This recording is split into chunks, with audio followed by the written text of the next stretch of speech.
بسم اللہ الرحمن الرحیم۔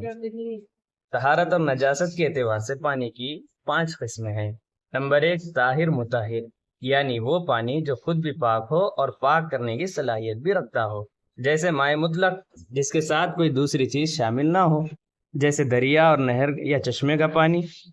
دوسری قسم ہے پانی کی طاہر مطہر مکروہ، جیسے وہ قلیل پانی جس میں پالتو بلی، کھلی مرغی اور چوہے نے منہ ڈال دیا ہو۔ اس کا حکم یہ ہے کہ اگر دوسرا غیر مکروہ پانی موجود ہو تو اس پانی کو استعمال کرنا مکروہ تنزیہی ہے، لیکن اگر اس کے علاوہ کوئی اور پانی موجود نہیں ہے تو اس سے طہارت حاصل کرنے میں کوئی حرج نہیں۔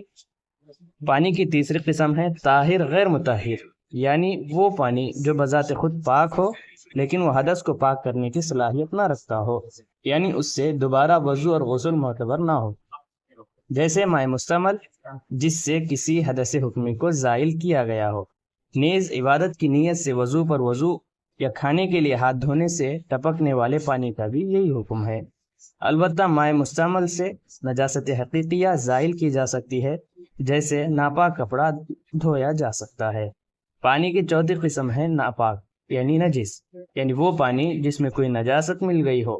اب اگر وہ مائع قلیل ہے تو نجاست پڑتے ہی پورا پانی نجس ہو جائے گا، اور اگر مائع کثیر ہے تو نجاست کا حکم اس وقت ہوگا جبکہ نجاست کا اثر، ذائقہ، رنگ یا بو پانی میں ظاہر ہو جائے۔